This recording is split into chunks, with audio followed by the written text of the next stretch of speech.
What's happening, all you Minties? Uncanny Omar here from Near Mint Condition, the home of collected editions.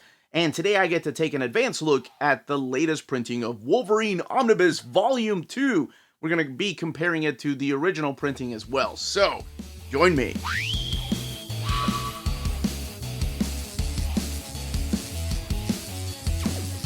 And welcome back, everybody. Now, why in the world did I not kick it off with Let's Go, Bob? That was like the time to do it. What is wrong with me? I try to do that in my videos at the intros, and the one time I could have used it this year. Well, hopefully when Wolverine Volume 3 gets here, I'll do it then. But anyway, here we have Wolverine Omnibus Volume 2. This is the latest printing. And before I go any further, I do want to thank the folks at Marvel and David Gabriel for sending us an advanced copy of this omnibus.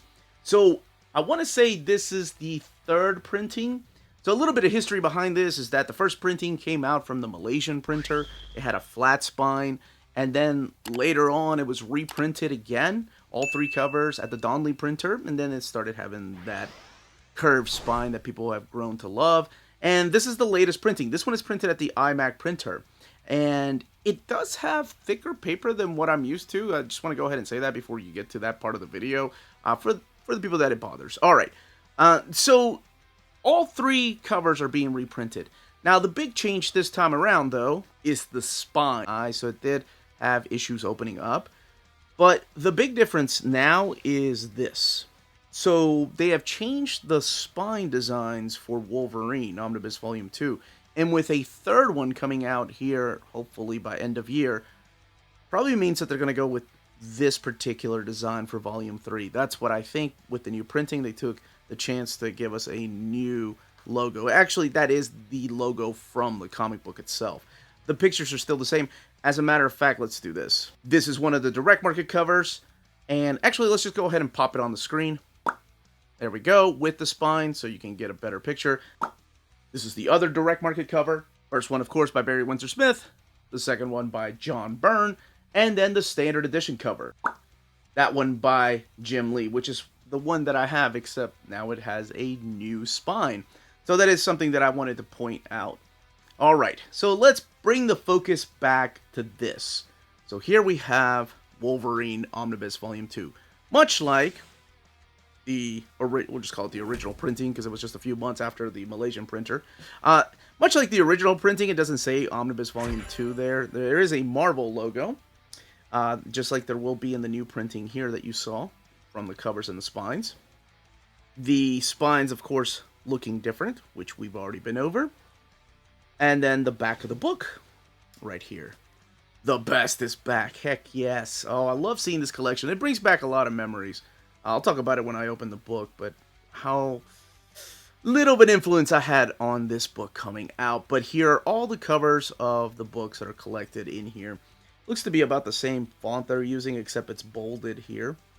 And down here, it seems just a little bit bigger than here. Keep in mind, mature content, basically, because of those 4 issues. I suggested to add, and they kept going back and forth, but in the end, they decided to add it, giving it that mature rating. And I'll talk about those issues here in a second. But underneath the dust jacket, where he gave you the full-blown picture, this is the John Byrne direct market cover. Before, and of course, Wolverine 2. Then the back, keep that in mind, because now in the latest printing, that's what we're dealing with. We have actual comic book panels from the book. Not just by John Byrne, but you also have some Alan Davis there. You have some John Buscema. You have some Todd McFarlane. So it's wrapped around the entire board.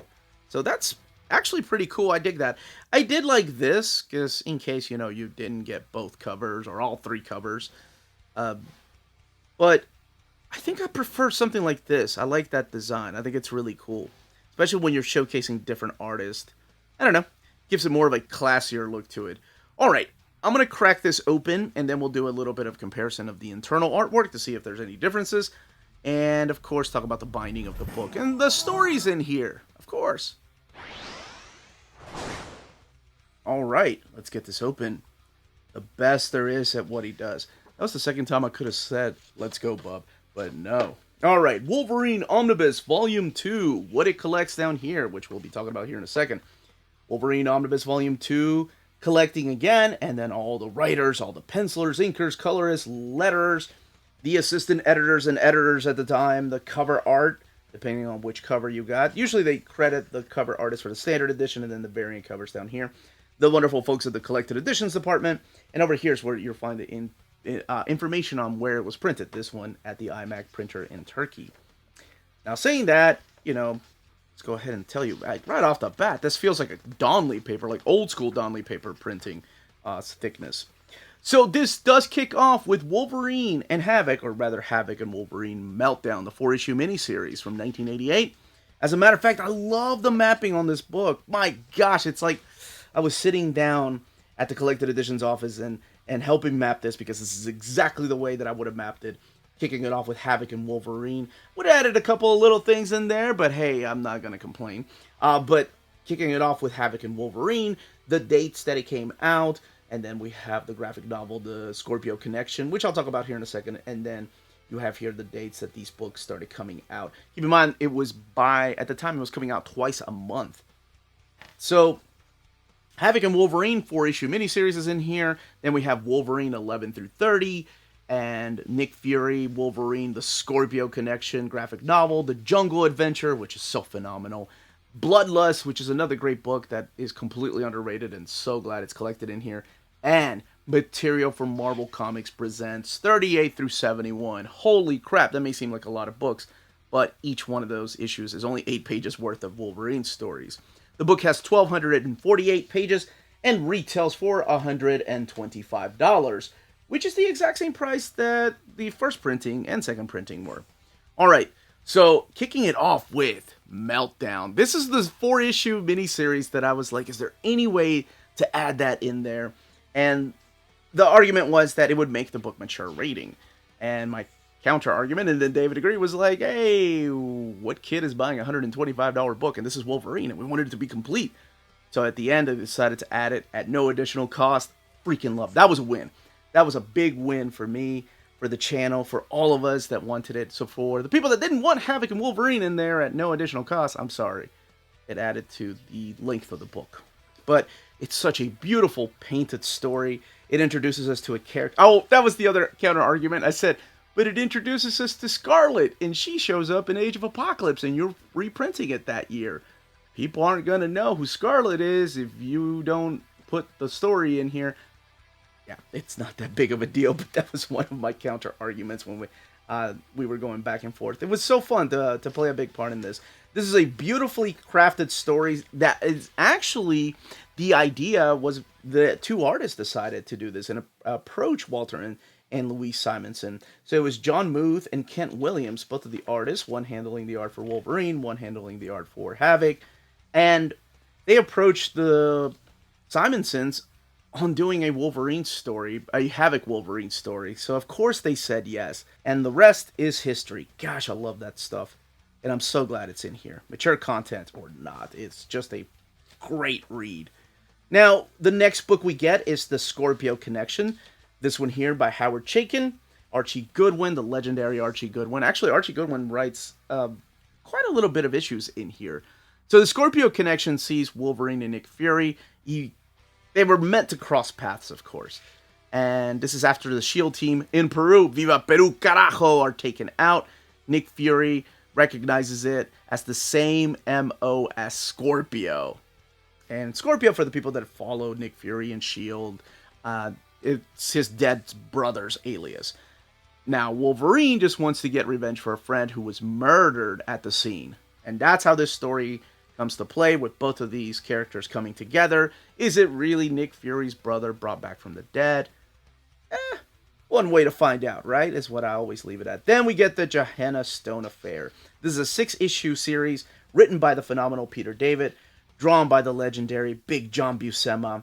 And it's just nice to go back to Madripoor, because, yes, the earlier adventures didn't really focus on Wolverine as Patch in Madripoor, but it's good to see Archie Corrigan here. This one introduces us to the character of Bert, Archie's older brother, who is like a really crappy version of Indiana Jones, and there's a heist, and there's a stone involved, and this is also during the time when Jessica Drew was a private investigator who had no powers except for crawling in Madripoor. I love that. Oh, this is so good. Look at that, right out of Indiana Jones, with Big John Buscema doing the art. What a freaking classy guy. All he wanted to draw was Conan. Now, those characters come and go, and I hate that because I really like the Matterport era, the Tiger era, the Bar era, Rose's Bar. Then we get this, The Jungle Adventure, which, based on the cover, you probably know who he's going to be facing. But this is written by Walter Simonson, but the artwork here is by Mike Mignola, of course, from Hellboy. So this is pretty much Wolverine dropping in on the Savage Land, where he kind of takes over leadership of a tribe, and then, of course, for the very first time, encounters in Sabanur. Apocalypse. Man, this art is just... Did I need to see anything else besides Mike Mignola, Wolverine, Apocalypse? Oh, yes, Walter Simonson. Honestly, it's not one of the strongest Walter Simonson stories. It's a lot of fun. But the battle between Wolverine and Apocalypse is just so freaking brutal and so amazing. I love this story. One of my favorite graphic novels of all time. So again, the mapping is awesome, because then we go back to the Wolverine ongoing series.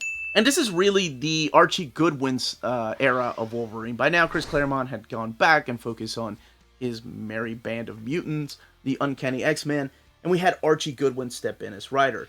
We have John Byrne, legendary John Byrne, coming back and drawing some X-Men, well, just Wolverine, but there are a couple cameos here, and inking his own stuff. And this is also the era of Acts of Vengeance. So it kind of sees Wolverine interacting with villains he would not be interacting with most during his usual run. There's no Sabretooth in here. Omega Red hadn't appeared at the time. But you don't see the Wolverine baddies. You see him fighting Tiger Shark, as a matter of fact. So this is where Wolverine goes after Roguehouse when he's kidnapped. And Roguehouse ends up as a guinea pig for Nazi Cyborg right here. And this, of course, is Geist, who made his first appearance right here, changing Roguehouse right there. Or, not Roguehouse, I'm sorry, Roughhouse. And we meet La Bandera, who I think somebody told me was killed off screen. Off panel, rather. So, again, it's another adventure where we see less and less Patch, more Wolverine. Oh, yes, John Byrne drawing X-Men. But that's okay, because if you want your Wolverine kick, look at that. I've always thought this cover was McFarlane, but I think that's John Byrne. But you can see the heavy inspirations McFarlane had from John Byrne's artwork. But yeah, this is the big, long journey that takes him to Central America. And then we get some Marvel Comics Presents. So if you missed John Buscema, if you missed the characters of Patch and... well, actually, no, this is the Hong Kong adventure with the Black Shadow and White Shadow. This is a really interesting story, too, but it's mainly John Buscema drawing all of this with, I believe, this is also Archie Goodwin writing this story. Then we have the team up with Spider-Man, Eric Larson, doing this particular story. All the way, I think it's only 3 issues, though. Starts with issue number 48 right here and goes all the way to 50. So, written and drawn by Eric Larson. Love it.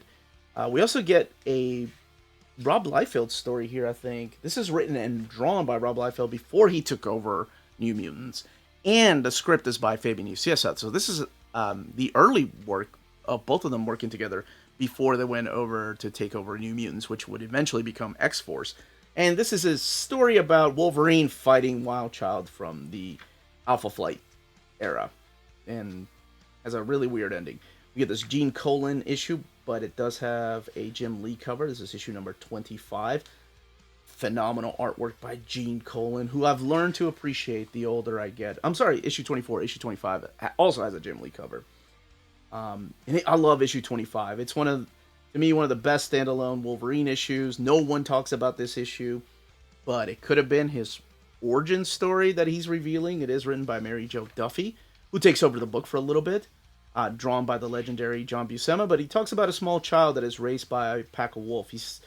He's telling the story to a kid, like a bedtime story, and telling him about a kid that was raised by a pack of wolves not werewolves, Wolverines, and the kid looks a lot like Logan. And then we get I believe this is the last part before we get the Larry Hama era. We get pinups in here. And we go into the Lazarus Project, issue 27. This is the last issue drawn by the legendary John Buscema. And, of course, the cover right here, which is the cover to the standard edition, I love this cover. I remember this cover as a kid. This is the cover that they used for the Wolverine video game. I may have said that already in my first overview of the book when it came out in when did this come out? 2020? 2019. Oh man, time. No, 2020. Yeah, 2020. Maybe 2021. Oh my gosh. Anyway, where the hell was I? Yes, this is the last issue drawn by the legendary John Buscema. And this also sees the last of the Madripoor era. We see him stepping away from Madripoor because when Larry Hama and Mark Silvestri take over the book, they shift the focus over to Japan. Japan! And it's sad because I love those books. That to me is my favorite Wolverine run. Mark Silvestri and Larry Hama on Wolverine, best Wolverine ever. But it was sad because I actually enjoyed the characters here. Here's a reunion with Sean. And of course, not far from her is always her family. Marvel Comics presents this is the big fight with the Hulk with a secret supervillain that is making them fight, even though it's not that much of a secret because he kind of reveals himself early on. This is a Michael Higgins story, I think. No, it's Dwight John Zimmerman, but the legendary Paul Ryan, who we also lost, draws this particular two-parter, I think, also with the characters from Madripoor. So if you're missing the Madripoor patch era, the Marvel Comics Presents is the way to go. And then we have the Wolverine and Ghost Rider story drawn by Mark Teixeira and written by Howard Mackie, who was writing Ghost Rider at the time, and of course Tex went over to take over Ghost Rider. But this is Wolverine and Ghost Rider actually butting heads at first because that's what superheroes did. They didn't talk back then. Still don't talk. They still butt heads. What am I talking about? The whole axe thing is them. Could have been solved if just like a text message. Hey man, we cool? Yeah, we cool. But yes, this is written by Howard Mackie, drawn by Tex, and this book ends with Bloodlust. This is written and drawn by Alan Davis. And this story, I think, is just one of the stories that no one really brings up, because it was a graphic novel that was coming out after everybody was talking about Jungle Adventure and Reign of Terror and the Scorpio connection, but nobody was really talking about Bloodlust. And I feel like Bloodlust gets overlooked for that reason. Bernie J's colors, I think, are phenomenal here. But it's just a story about Wolverine heading up north and meeting these mystical creatures that could be Wendigos, but they bring out the inner bloodlust in him, so making him remind himself that he's a beast. And some of these creatures have eaten flesh, human flesh, and of course it goes back to the Wendigo story. And I really liked that. I thought it was a good story. All right. Let's go to, because I think I've talked about it in my first overview enough. I'm sure you guys are tired of me talking about the best there is of what he does. All right, this is stuff from Marvel Age. So this kind of gives you a preview of what to expect from Marvel Age. Articles, interviews, behind-the-scenes stuff, things that were upcoming. So honestly, it's like a piece of history being collected all in one omnibus. And again, it will have things like Micronauts, G.I. Joe, Transformers in there. So I can't wait to see the final book. This is the hardcover, I believe, of Meltdown. Let's see here. Yep, that's the way that I had it, because I can never find the freaking, was it the third issue or something? Sketches right here of Meltdown by the artist, who have a very different style, but for some reason make it work. Trading cards and pin-ups, posters. I love that Howard Chaykin. Honestly, when I saw this, I always thought it was Jason Pearson. Oh my gosh, here's a rare piece by Mobius. Jim Lee right there. Ryan Murray. Oh yes, I love the fact that they collect the cards. Now, if you're getting the Epic Collections, the thing to keep in mind is that the Epic Collections collect most of this stuff, but the Epic Collections are also mapped differently. For example, Weapon X starts in issue 72 of Marvel Comics Presents. That will not be in the third omnibus, because it was already collected in Wolverine Omnibus Volume 1. So don't feel like you're missing any stories. The Epic Collections also don't have the Marvel Comics Presents issues. I think maybe, did they have the... No, they've already gone that far. I don't think they've collected Weapon X, have they? Please correct me if I'm wrong. Oh my gosh, my brain is mush. I've been reading so much stuff the last few weeks. I cannot remember to keep my head straight. I'm lucky I remember some of the things that happened here. But yes, the Epics normally don't collect Marvel Comics Presents. This is more complete, if you will. The only thing really missing from this that I wish they would have added now that they reprinted it are those letter pages. While none of my letters were ever printed by Marvel, I sent a hell of a lot of them. And somewhere out there in, what was it before the cloud? I don't know what it's called. Somewhere out there in the mail post office sits a little Omar's letter talking to Chris Claremont, the editors at the time, how much he loved Wolverine and how they should give Wolverine a bride. He needs to settle down and have a kid because he's such an old guy. Anyway, here's some original art. Big John Buscema, John Byrne, covers, the sketches, the layouts. This is a Rob Liefeld piece for issue number 70 of Marvel Comics Presents, and then this page from Alan Davis's Bloodlust. All right, let's talk about the binding. 1,248 pages, sewn binding. There's that eye. Not huge, could be a little bigger, but this is also a new book. And I'm serious, the paper quality seems thicker. It seems like the old Donley days. So I will be doing a comparison to the Donley printer. Actually, let's do that now. All right, for the sake of this overview, we're just going to refer to this one as the original printing and this one as the new printing. This is really the second printing, but I have to call it the original printing. And, man, honestly, this is going to sound weird. I feel like, here, let's go back to this. We'll switch it sides here. I feel like the original printing has thinner paper than the new printing, which is, double checking here, printed at the iMac printer in Turkey. I don't know why. It just feels like it. I mean, there really isn't that much art bleeding through from the opposite page, but neither was it in this printing. Maybe a little bit more up here. I don't know if you can tell on video or not, than here. That's what I'm judging it by, because we're looking at white pages here. But enough about white pages. Let's take a look at the colors. And honestly, colors are just a little bit darker here than they are in the new printing. Not very much difference at all after that. All right, so I wanted to look at the Gehenna Stone collection here, connection rather, because the new printing, the faces look just a little bit more pale than over here at the Donley printer. Again, iMac printer here. They have a little more flesh tone to them here. Now that is a difference that I noticed just on Jessica though, because Wolverine and Archie actually have the same color tones on both of them. And again, art bleeding through from the opposite white page, it's the same on both of them. Not just a little bit less on the iMac printer, which is a rarity to say these days. Yeah, just a little bit of a flesh tone, more of a flesh tone than this. I mean, barely noticeable. I don't think anybody really sits here and critiques these books. I'm being picky, but I know people want me to be. All right, let's see here. Let's look at, oh gosh, the artwork in here. Now it's the exact opposite. The colors are a little more vibrant on the new printing than the original printing. So I think it's case by case, file by file. Okay, so it looks like when you go further into the book, you get a little more art bleeding through in the iMac printer than you do the Donley printer. I'm not saying it's a huge difference, but it's a little more than like towards the beginning. So I think it goes back to the case by case. And just one more page for the comparison here. Just a little bit more than here. Whereas towards the beginning, it was a little more bleed through from the original printing than the new printing. But I just wanted to make sure I covered all my bases. But one thing I definitely wanted to do a comparison of was the way the pages laid over.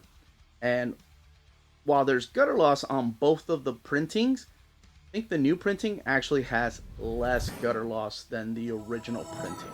But that, as they say, is that. If you're interested in purchasing this omnibus, don't forget to check out our sponsors. If you live in Europe and are interested in buying and pre-ordering omnis, then you should definitely check out Walt's Comic Shop in Berlin, Germany. They have the cheapest pre-order prices for Marvel and DC books within the EU, flat rate shipping of €12 for all EU countries, bulletproof packaging, and all emails will be answered within 24 hours. They offer a huge selection of out-of-print books. Just head over to waltzcomicshop.com for more great deals and rare titles. And for a limited time, you can use the code nearmintcon, all one word at the checkout, to get free shipping for all EU countries with your first order of over 40 euros. Walt's Comic Shop, your reliable source for omnis and premium collected editions in Europe. This episode is brought to you by cheapgraphicnovels.com, your online home for graphic novels and collected editions up to 50% off cover price. They have excellent shipping and prompt and helpful service. Check out their bargain deals for up to 90% off cover price. And don't forget, the CGN also takes pre-orders. That way you don't miss out on the hottest releases. And they are currently running a special promotion for you Minties. If you're a first-time customer, after receiving your order confirmation email, reply back to that email and let them know Near Mint Condition sent you their way. They will then apply a free shipping promotional credit to your next order in the US. Cheap Graphic Novels, your source for the hottest books with the kind of deep discount, quality shipping, and customer service that will keep you coming back for more. And that was the content, the page count, and build of this omnibus. Let me know in the comments down below if you are picking this up, if you already have the Volume 2. Which printing did you get? Did you have the flat spine from the Malaysian printer? What did we call it? We used to call it the COVID variant here on the channel in 2020. Or did you get the Donley printer? Or if you've never read the stuff, let me know in the comments down below if you're getting this in Epic Collections as well. This was the Uncanny Omar. Any questions, leave them down below. Smash that like button. Check out our Patreon and Spread Shop. Amazing ways to support the channel. Everyone stay healthy and safe out there. Much love.